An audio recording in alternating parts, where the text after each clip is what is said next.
Have you ever noticed that your fibromyalgia symptoms explode the moment life gets busy? Even if it's good busy, holidays, celebrations, projects, suddenly the pain spikes and your sleep disappears and your whole body feels overwhelmed. This isn't random or imagined. In this video, I'm going to show you why stress hits fibro bodies differently, the 5 ways stress triggers flare-ups, how to spot the early warning signs, and the simple actions you can take to calm your system before it reaches breaking point. A little while ago, I had one of those weeks where everything landed at once. Nothing dramatic, just lots of moving parts. And even though it was mostly good stress, my body had a completely different reaction. My chest was tightening, my shoulders were creeping up, and at one point I looked down and realised that my hands were shaking slightly.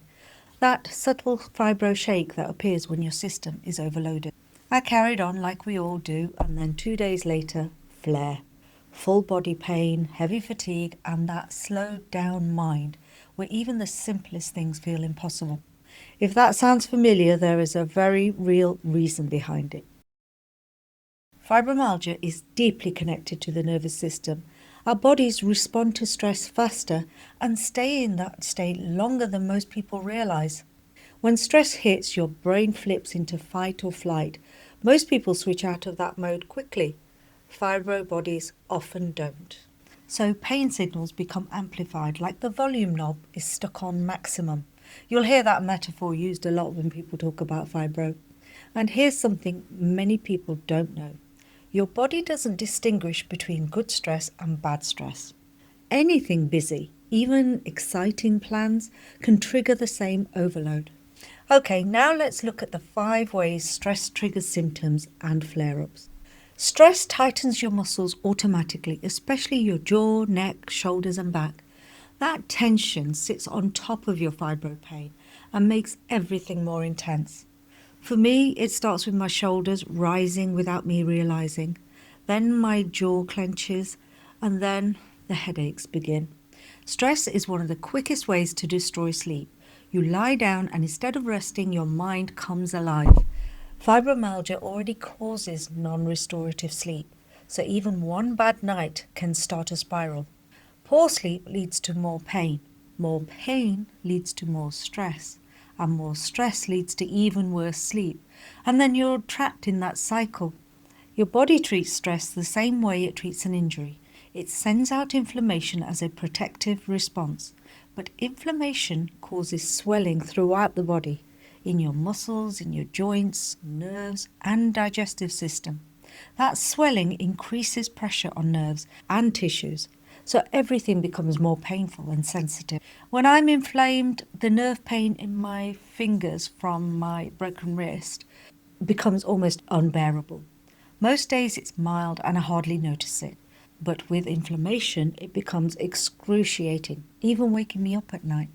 Inflammation also increases gut issues, brain fog, headaches, and fatigue, because the swelling isn't in one place, it's everywhere. Now, this part is something that most people don't think about, but it makes such a difference when you understand it. Stress burns energy incredibly quickly. It drains your reserves before you've done anything physical. Then the cognitive overload symptoms begin. Do these sound familiar? Decision fatigue, routine slipping, feeling frozen, and struggling to do basic tasks. Your system is using energy faster than you can replace it when you are stressed. Stress lowers immunity because your body is prioritizing the stress response over fighting off viruses and bacteria.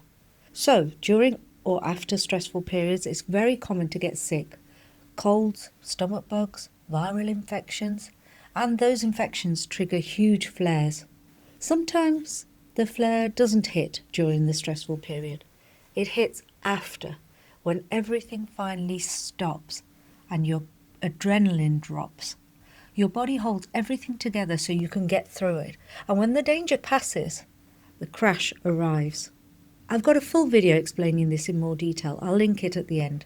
There are also early warning signs that your nervous system is getting overloaded. Things like forgetfulness, shakiness, gut changes, sensory overwhelm, mood dips, tight breathing, sudden stiffness, or feeling unusually emotional. These are your yellow flag signals, signs that your nervous system is beginning to get overloaded. When 2 or 3 of these start stacking up, that's the moment to pause and take pressure off your system before the flare takes hold. So I'm going to go through some of the quick tools that you can use now. What actually helps are small, steady actions, not big lifestyle changes. The first tool is micro pauses. Take a 30 to 60-second pause between tasks, or at least once every hour. Drop your shoulders, take a long exhale, breathe out, let your body soften, and this prevents stress from building layer by layer throughout the day. Second, try a body check-in. Try this mid-morning and mid-afternoon. Lie down or sit comfortably. Focus on one area of your body at a time. Your shoulders, your stomach, your hands. Go through your entire body and simply notice how it feels.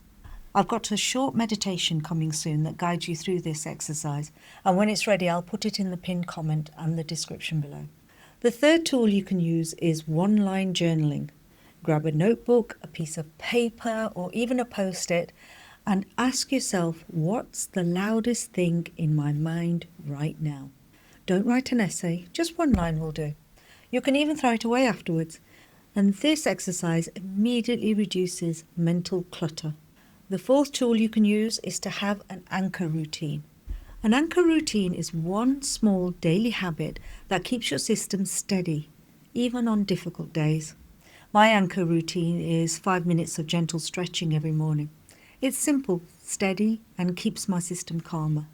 Your anchor could be a quiet cup of tea and sitting down for 5 minutes, stepping outside for fresh air and taking a few deep breaths, or just taking a gentle walk around the house or around the garden. So those were the 4 quick and easy ways to calm stress before it builds on busy days or even on any day. Now, if you want something that goes deeper, that helps you switch off completely, I've created a mind holiday meditation. This is a short guided visualization to give your system a real break. I'm releasing it as a bonus video this Sunday, so you can use it whenever you need to for a few moments of peace.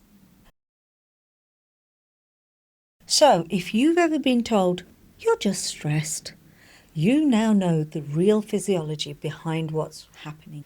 This isn't emotional weakness, it's your nervous system, your sleep, your inflammation, your energy, and your immune function responding to stress.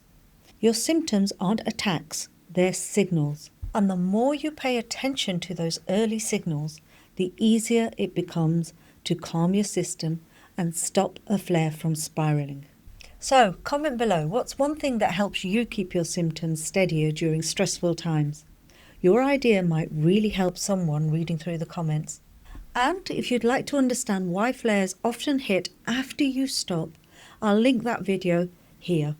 It explains the delayed crash in more detail. So until next time, take care of yourself and be well.